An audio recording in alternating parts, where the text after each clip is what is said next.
Hello, everybody, and welcome to another edition of the Bengal Tiger Podcast. I'm Matthew Bruni, and today we have a Mailbag podcast. Sitting here on Monday night, asked for questions from the Bengal Tiger subscribers on, I think it was Sunday, and thought I'd just get on here and answer them. I mean, we're about, 10 days, 11 days, something like that from the start of fall camp, so thought I'd take some Mailbag questions, answer them on the pod.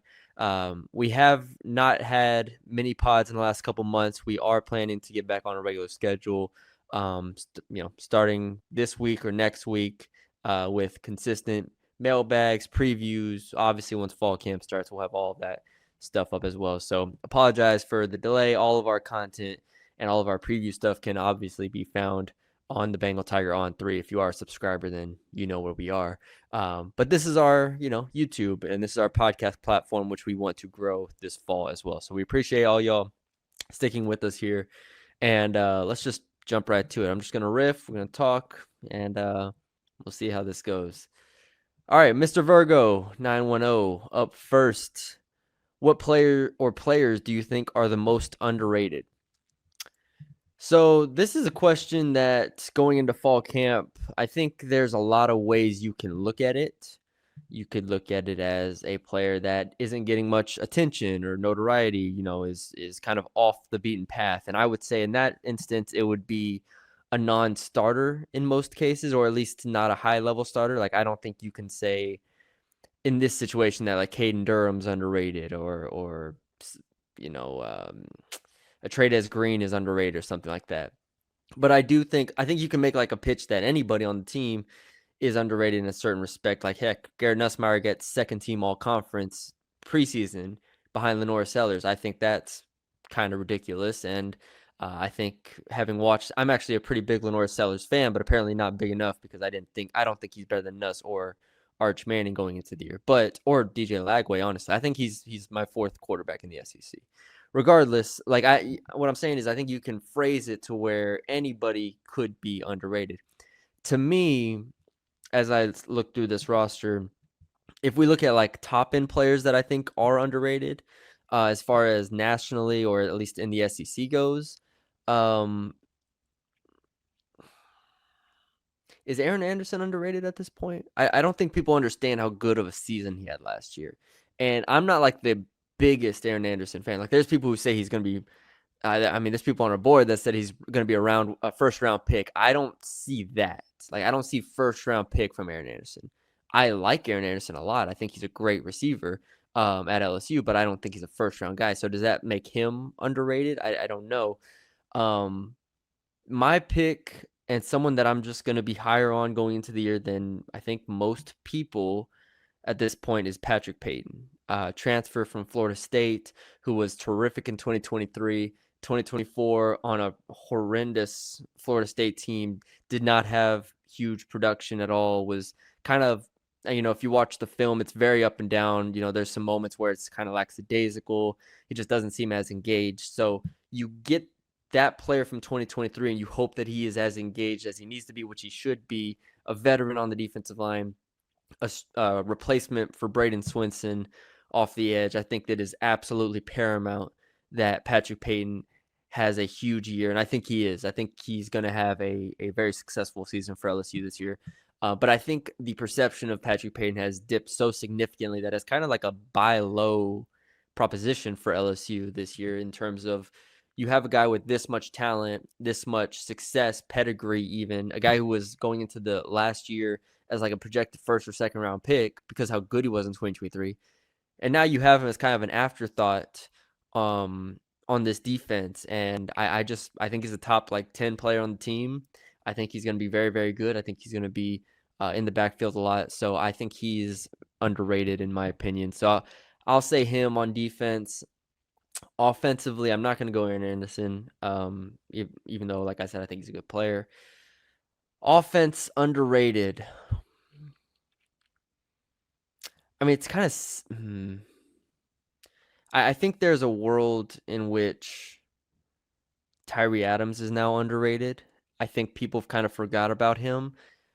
The offensive line is we're going to talk about the offensive line on this podcast plenty, but Tyree Adams is one guy starting at tackle that I think is ready to go. I don't think he's going to be great. I'm not saying he's Will Campbell, but I think he's going to be ready to go and he's going to be a good player. So, week 1 against Clemson, that's going to be throwing him into a fire. But I think Tyree Adams is ready for the moment enough to where I think he's underrated at this point.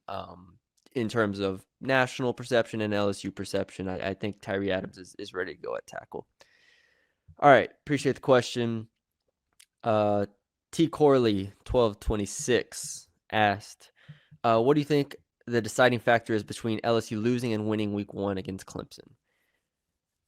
It's real simple to me. I just did a breakdown of the top 5 position groups that LSU plays, and I went like the top 10 quarterbacks, top 5 running backs, top 5 O-line, D-line, every position, secondary, and everything. I mean, it's really just LSU's offensive line against Clemson's defensive line to me right now. Like, I reserve the ability to change that in the next month as I continue to dive into Clemson and continue to learn more about Clemson. But on paper and just what we've seen from Clemson and what we know about them is the defensive line talent is absurd. It is on another level with Peter Woods and those guys coming in. I just really think this offensive line for LSU has to be ready. And it doesn't have to be perfect, but you have to give Nussmeier enough time with these weapons to actually be able to push the ball down the field, or else this is going to feel like the games last year where it's like Ole Miss dominated them up front. Alabama dominated them up front. You look at the game, South Carolina dominated them up front. You look at the games where LSU really, really struggled offensively, and this isn't a new concept in football, but it's because the offensive line just got ran over, basically. So I look at that as being the deciding factor is, can this Braylon Moore and can Josh Thompson and Adams and all these guys, can they be good enough from week 1 against a defensive line that is going to have just immense talent and also just a team that returns a lot in Clemson on the defense in general, but defensive line especially. So I that is the biggest factor for me. I know you can preview this game 100 different ways. You can look at LSU's secondary and against their receivers and Nussmeier and the lack of run game for Clemson potentially. I just think this comes down to LSU being able to block them or not. Even if they're just okay, I think LSU can win the game. My concern is that it's going to not be feasible up front.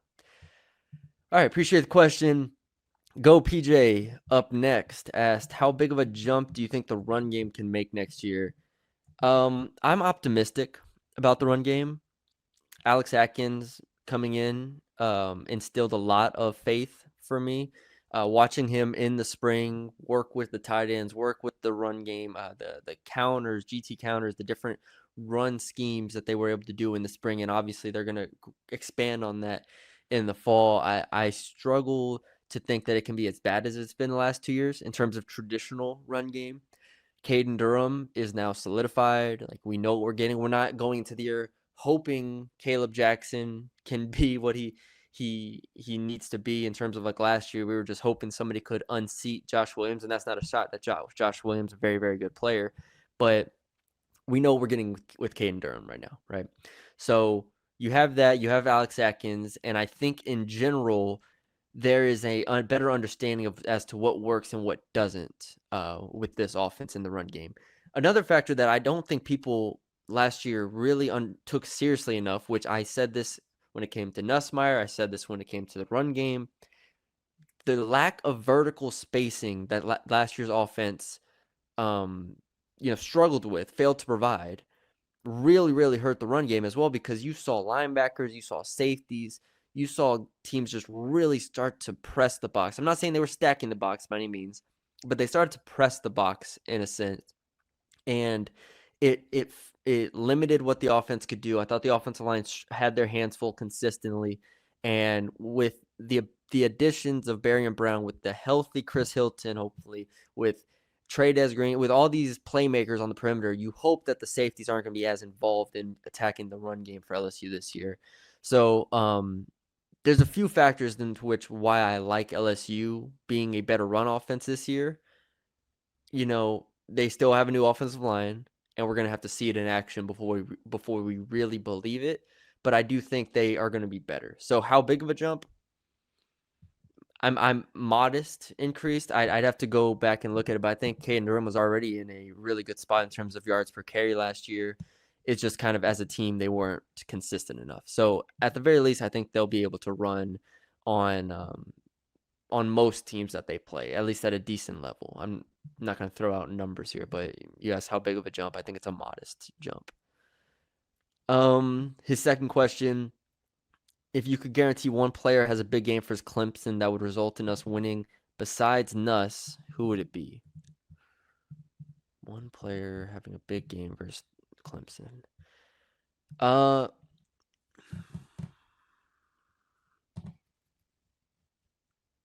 It's hard because, there's a lot of receivers that I think could have a big game.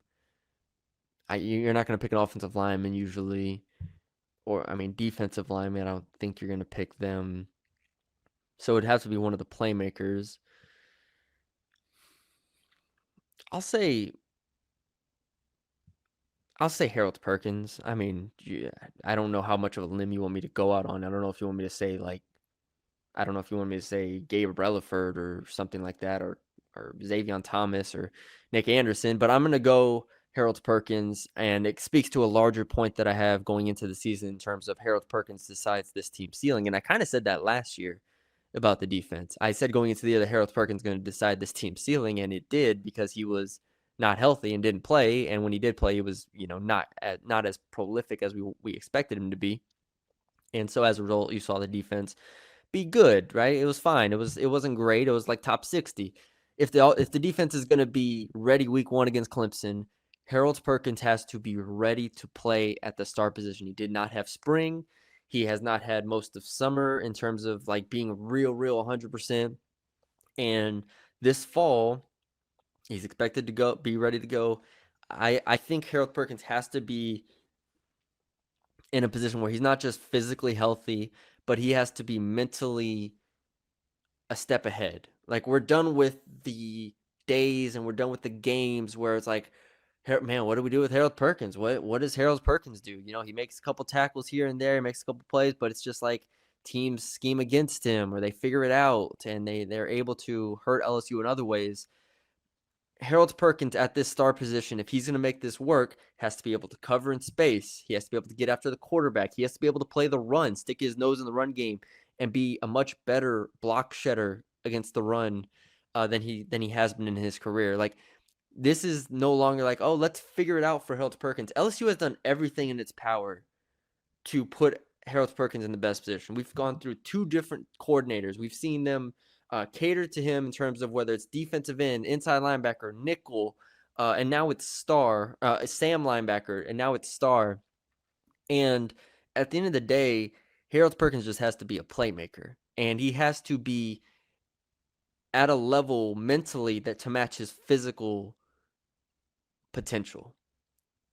Again, I'm not saying he hasn't been good. He was great his first 2 years. But a lot of the past 3 years has been figuring out how to make it work with him. He has to make it work now. He has to make it work because he came back to play star. He came back to do this. He came back to have a great senior year. All right, let's do it.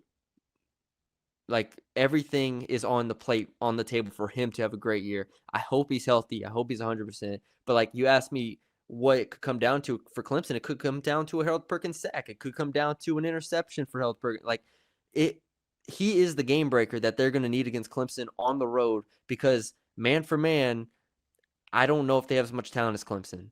So Harold Perkins has to be that game breaker. He has to be the game changer. He has to be the guy that plays within the margins and that swings the game.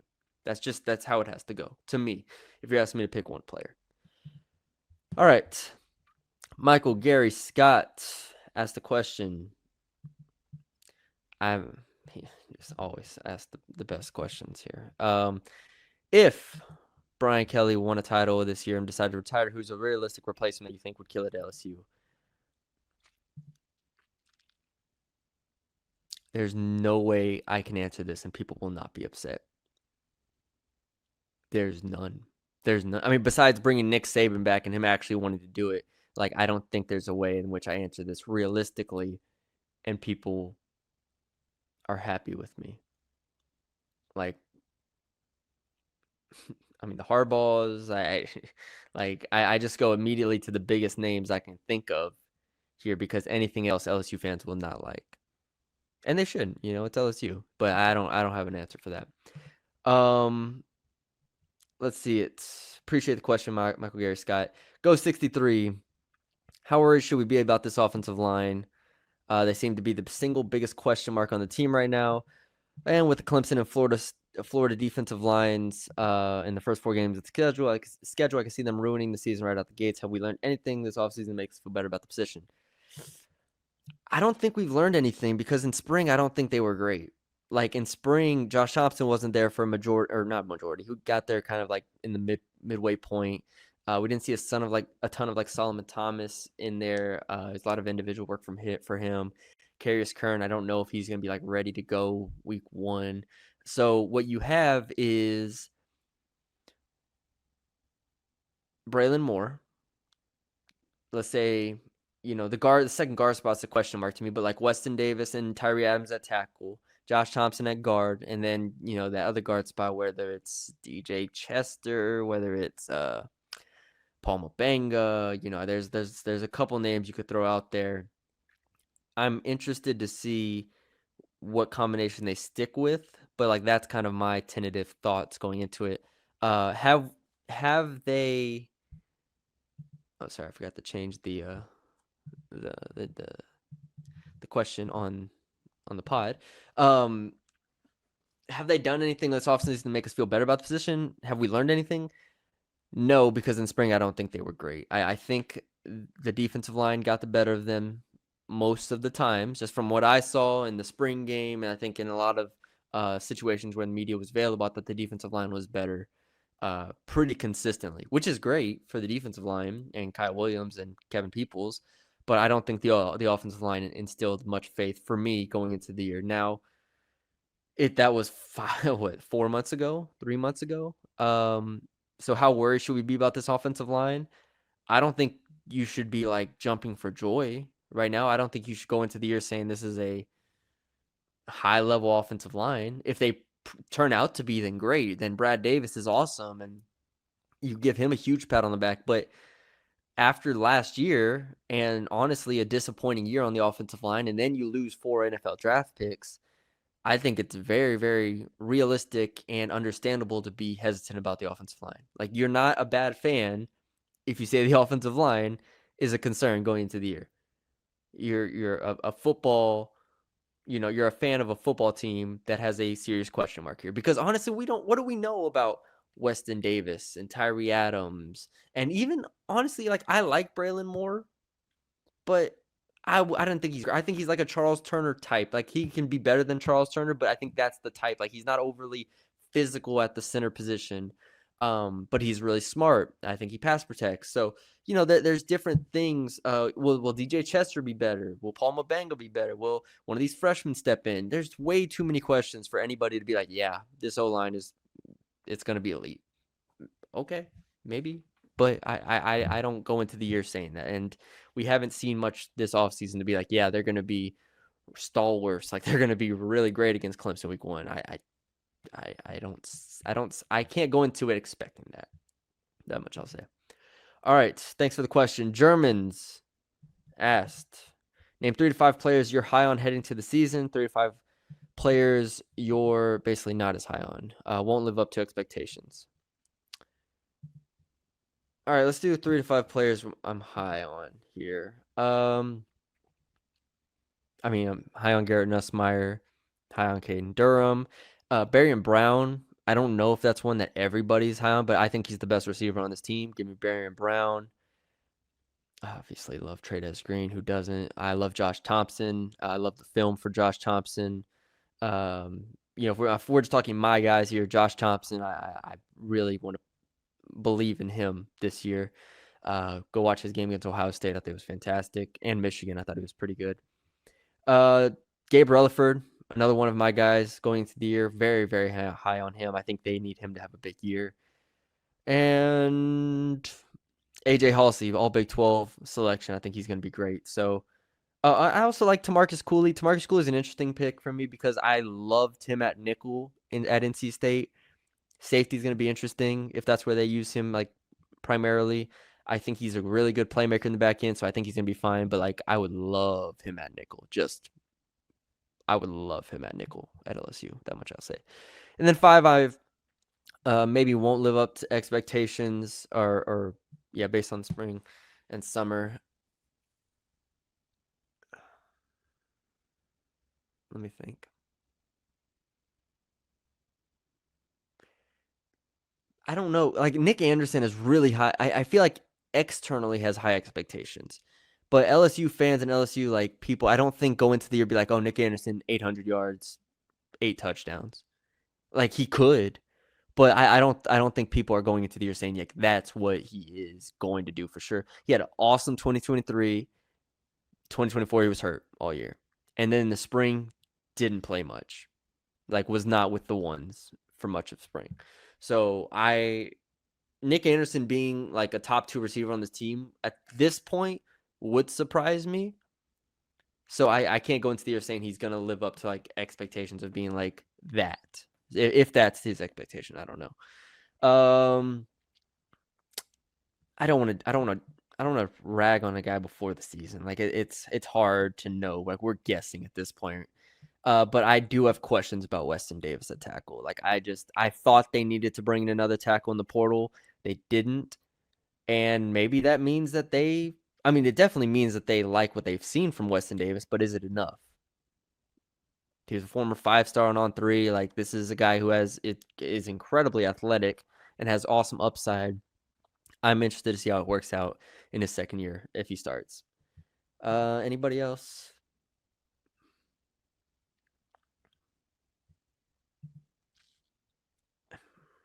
I like Devon Keys. I don't love him, but I like him enough to not put him here.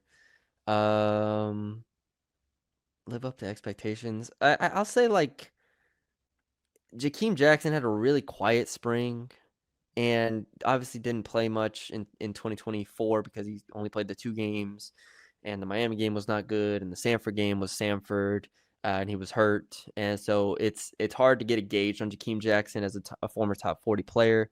I don't know if he's going to live up to expectations in terms of expectations when LSU got him, but he could start, and I think he could be fine. He's a really good athlete, good speed. So I'll say that group. That's a tough question, but I have no problem answering it there.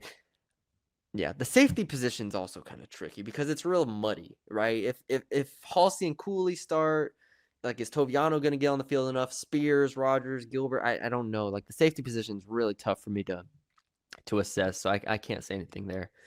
Thanks for the question. Monty Killer, LSU had 34 sacks in 13 games last year. If the over-under was 41.5 sacks in 2025, what are you taking?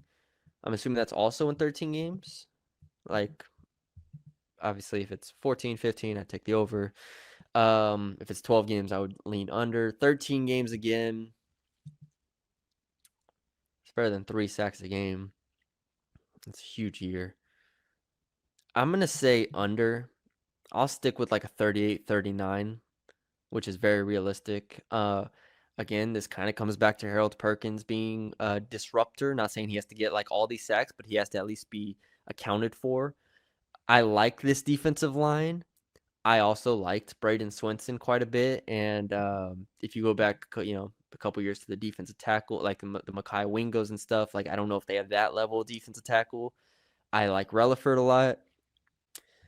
Blake Baker is always going to try to bring the havoc, bring the pass rushing, but Pyburn's not like a high level pass rusher. The D tackles aren't.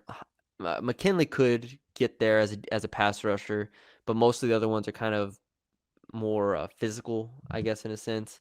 So it's really on Relaford, Payton, and Weeks, and Perkins. Weeks will get some too, but I'd say under slightly. Give me like 38, 39, which is still very, very good. Probably top 15, 20 in the country there. Well, let's give Andy a shout out at My Perfect Franchise. We do it every week. It's really in the name. on the franchise side in any business that you can think of out there. Andy helps folks out with. And look, he's been a franchise owner. We've talked about this a lot of at a number of different levels, and really over the past few decades, has kind of dedicated his life has become this bit, franchise business, and it's sort of developed now into being a consultant, and has been for 10 plus years. So he's right there, border state guy over in Texas.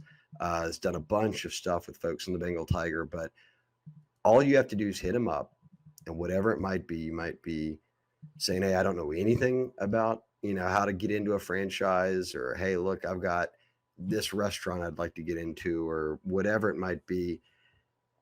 He follows it down to how much time you might have, money you might need to spend, everything. He's got it all broken down for you, and you never pay him anything, not start to finish, not a conversation, or all the way to a deal. You will never have to pay Andy anything if you end up getting a deal.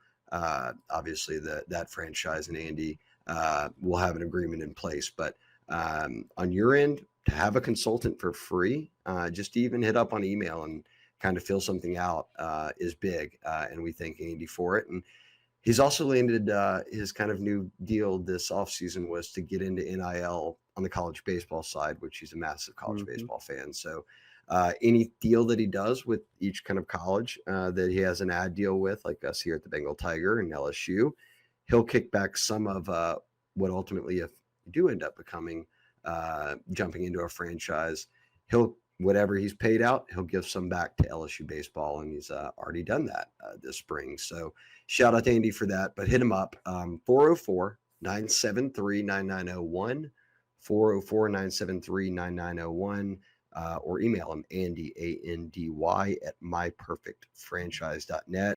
Thanks for the question. Dabo Saban, what a username on an LSU board. Can you detail how LSU? Oh, y'all can go on the message board and read that one. I forgot about that one. Shout out to the message board. They're funny. What's the number one thing y'all are looking for when fall practices start?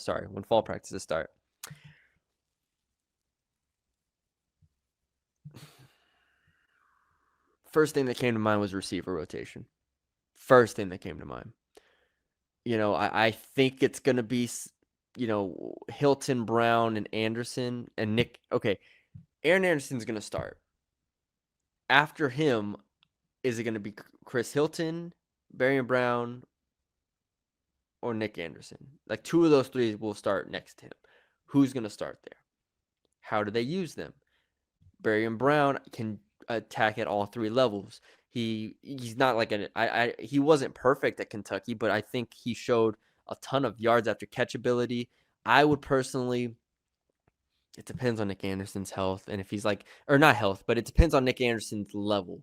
If Nick Anderson is 2023 Nick Anderson, it's hard not to start him. But you probably start with Hilton and Brown and work Nick Anderson in a little bit. Regardless, that's a really good problem to have. But that's just where my mind immediately went. The right answer is probably offensive line, just to see what they look like. The right answer is probably secondary, to see who's starting at corner, to see who's starting at safety. Those are probably the more prominent answers. My mind just went to receiver because I'm really interested to see how this wide receiver core looks week one. Thanks for the question. What else we got? GW.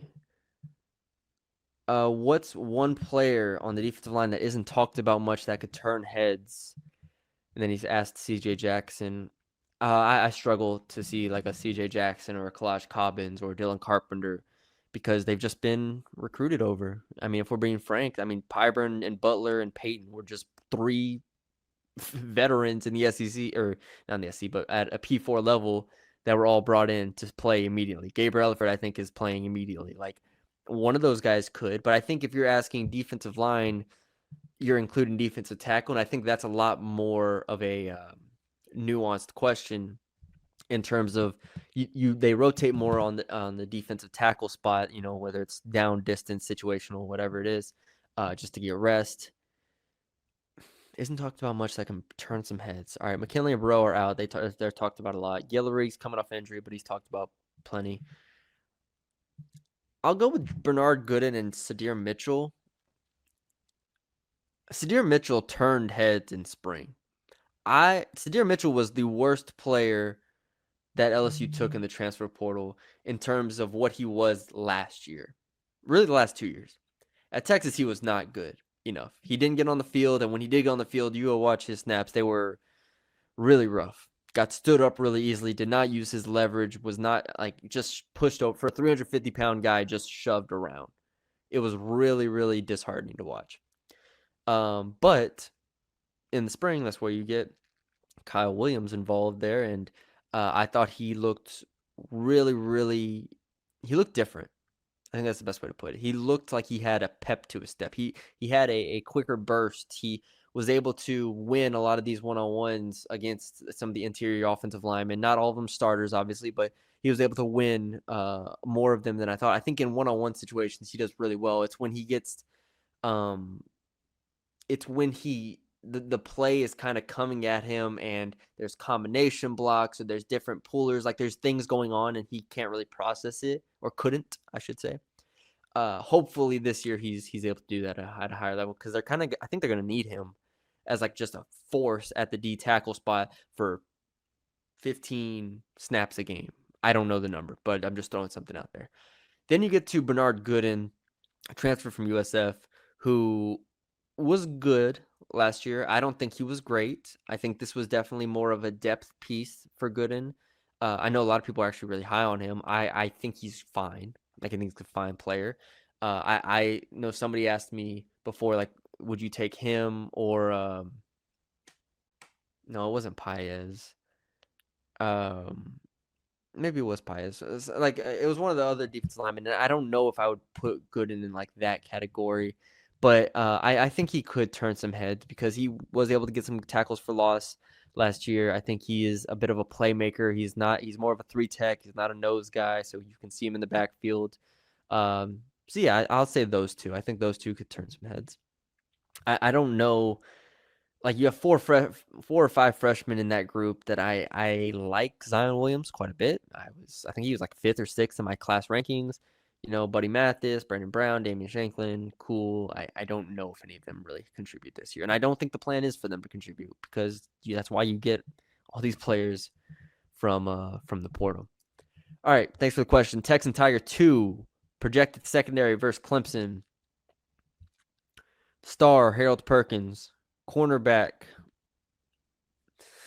DJ Pickett. Cornerback, Mansour Delane.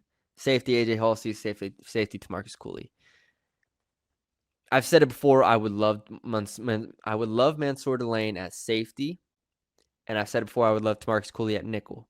If I'm building like my ideal unit, like that's kind of how I would do it. I would move those two around, and then Jakeem Jackson works out, and you put him or Stamps or whoever at the other cornerback spot.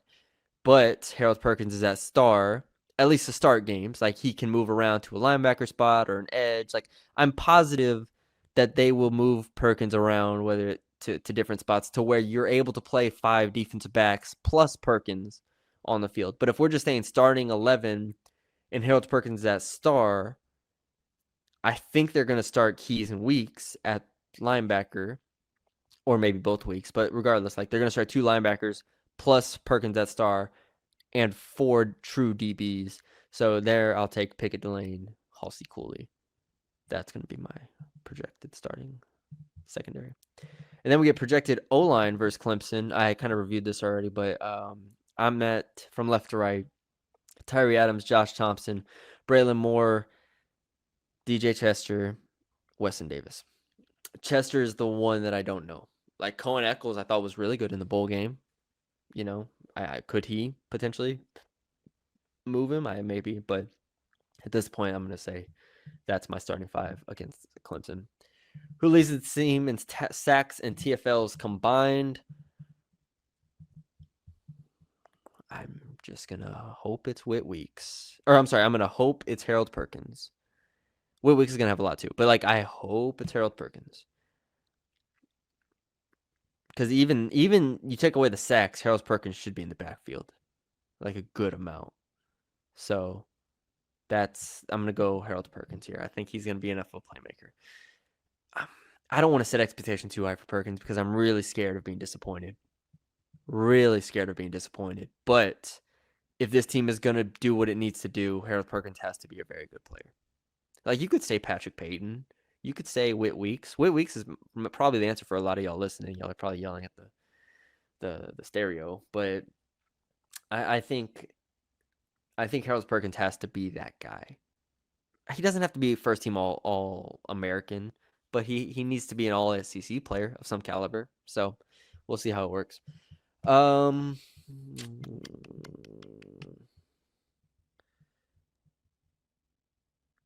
Appreciate the question. Purple Tiger 2019.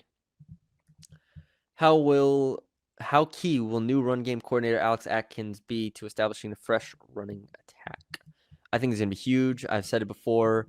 That is one of my biggest points of optimism for the running game going into this year. I think they have to rely on his expertise because that's what it is, his expertise and his understanding of how to run certain schemes, and they need to lean on that significantly. So I expect him to be really, really significant. They asked about what schemes in particular. The GT counter that he ran was fantastic every year, 2023. And before that and after that, like I think that's where you look. And also there was an element of, especially with Jordan Travis, clearly, where the quarterback was able to keep a lot of that stuff. And he had to read the situation as well on the counter, because when you run the counter, a lot of times guys from the side that you're leaving come free. And if they crash down, the quarterback needs to be able to keep that. That's where Garrett Nussmeier comes into play. So where this year he needs to be able to keep that and just get some yards. So that is a point of optimism for me. Joe Rowe, what is one unit on the team you have most question marks on? Offensive line. Very, very clearly. We talked about it. I don't think there is an obvious contender for that. Like, I don't love the linebackers outside of Whit Weeks. If we're not counting Perkins as a linebacker, I don't love the linebackers outside of Whit Weeks, but I mean, yeah, the question mark's there. I mean, obviously the secondary is completely rebuilt, so you could say that, but offensive line is just question marks. Offensive line. Okay, if you could swap schedule with anyone in the SEC, would you? I have to take the whole schedule, not just conference play. Oh, this is gonna require some freaking homework for me. The first schedule I'm looking up, you can probably guess who it is Ole Miss. Yeah, that's the one. That's the one you swap with, right? Like I'm probably missing someone else, but the first one I looked up is Ole Miss, and it's because I remember vaguely doing this. Georgia State at home, Kentucky on the road, Arkansas at home, Tulane at home. We'll swap LSU. They play LSU. Let's say Ole Miss in this situation if it's LSU's schedule. So Ole Miss, then Washington State at home, then Georgia on the road, Oklahoma on the road, South Carolina home, the Citadel, Florida at home, Mississippi State on the road. If that's LSU's schedule, I mean the floor is 10-2, right? Like the tough games is clearly Georgia on the road, Oklahoma on the road. Like South Carolina and Ole Miss at home. LSU, I think, is close to a touchdown favor in those games. Not saying it's not hard. Florida as well at home. Like I think LSU is better than a 3.5 point dog or favorite in all of those games. And then I think against Oklahoma on the road, which is what LSU plays this year, I actually don't know if there's a spread for that game yet.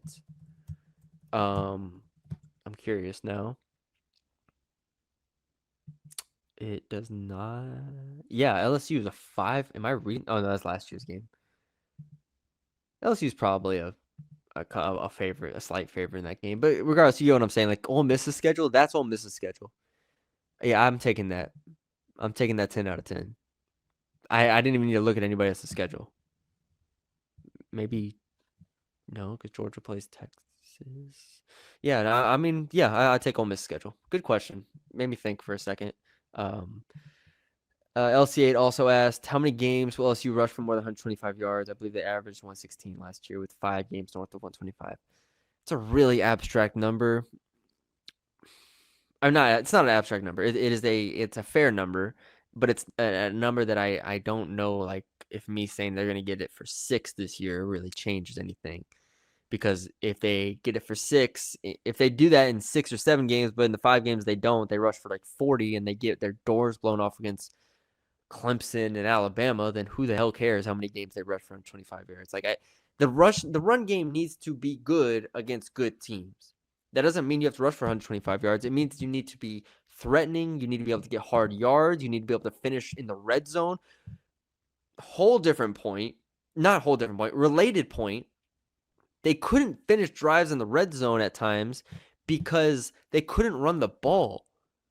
2 years ago, in 2022 and 2023 with Jayden Daniels, it was get to the red zone, run read option, or run it with Mason Taylor clearing into the flat to where you could dump it off to him or you could run it. Like, it was basically a triple option once you got in the red zone with Jayden Daniels. They didn't do that last year. They couldn't do it last year. Maybe I don't want to say couldn't. They didn't do it last year. So this year, if you're not going to do that, if you're not going to be that level of like crisp, let's say, you have to be able to just man up and run the ball. Like, that's going to be the difference to me. Can you finish drives on the ground? It's one of the greatest indicators of a good team in college football and in football in general is, can you finish drives inside, let's say, the 10, inside the 5 on the ground? Great teams can. LSU last year couldn't. LSU, when they were the best offense in the country in 2023, always did because they had Jayden Daniels and a really good offensive line. So, and just Mason Taylor and everything was just really, really good, obviously, that year. So that's what's important to me. I don't know the exact answer to how many they're going to rush for 125. Hokomojo asked, what is a realistic expectation of Vic Anderson this year? Yeah, that's what I was kind of referring to earlier. I don't know. I don't know. Like, I don't want to go into the year saying 808 touchdowns, 800 yards and 8 touchdowns. So to me, I'm somewhere around 600 yards and 5 touchdowns. Like, I think Barry Brown's going to be awesome. You have to go into the year hoping and assuming that Chris Hilton stays healthy. And if he does that, he's going to be very good. Aaron Anderson's going to get his. The tight ends are going to get theirs.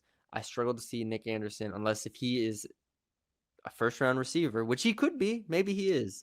We don't know. But I struggle to really go into the year with that expectation. So that's the trouble for me.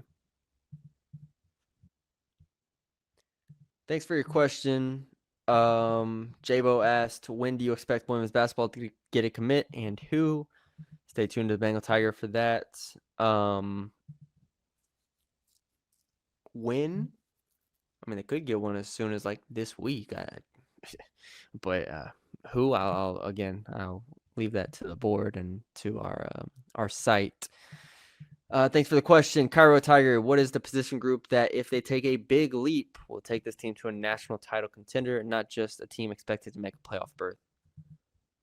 Big leap. There's a lot of ways this could go. I mean, if the offensive line's great, they're a national title contender. If the secondary is great, they're a national title contender. So those are the two. I think that both offensive line, I don't think it's realistic to expect them to be great. So I can't say that. Defensive line, I don't think it's realistic to say that there can be like elite. I think they can be very, very, very good. I don't think they can be elite, like top, Clemson or Texas or something like that. Like, I don't think they can do that. Secondary could. Secondary is the one that I'm like, if everything works out, Pickett is Derek Stingley, Delane is awesome, Halsey is awesome, Cooley, Jackson finds his footing, like everything. Like, they could be one of the best secondaries in the country if everything worked out. So I'll say secondary. Thanks for the question, Mike the Tiger. Who are the depth pieces that ultimately swing this season?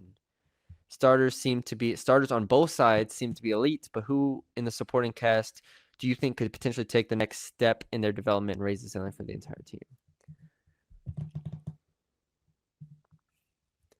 Depth pieces that will ultimately swing this season.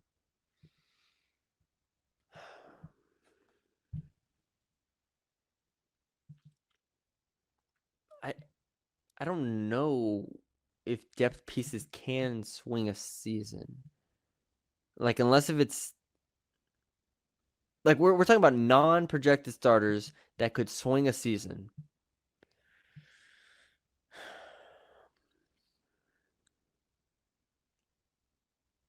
Brother, I don't know if that's possible. Could swing a season. Bauer Sharp?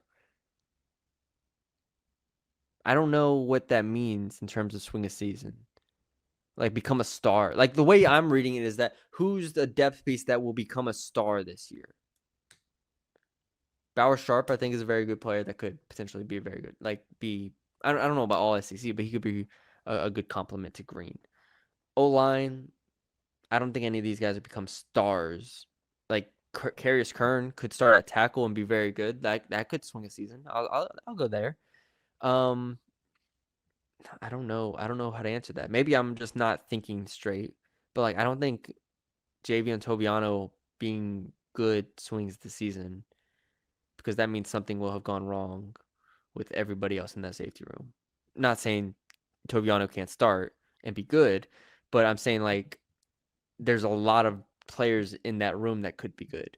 So like Toviano being good doesn't change things because if he's not good, then Spears is good or Cooley's good or Halsey. Like I don't know how to answer that. Well, leave a reply or something. Let me know what y'all think of that. I don't know if I'm reading that wrong.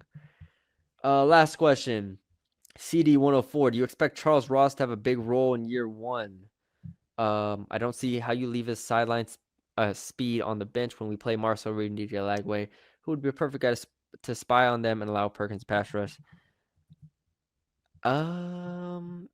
No, I don't expect Charles Ross to have a big role. Um, I watched him in spring and I actually liked him in spring and I liked him in high school. I think everybody liked him in high school because he's so damn fast and a really good playmaker. But he was the backup star in the spring. I think that's a comfortable spot to start him at because I don't think he has the physicality or the technical ability to be an inside linebacker right now. He needs to be in space. He needs to do what Harold Perkins is doing. He has a ways to go, I think, in terms of the technical ability if he's going to play inside linebacker.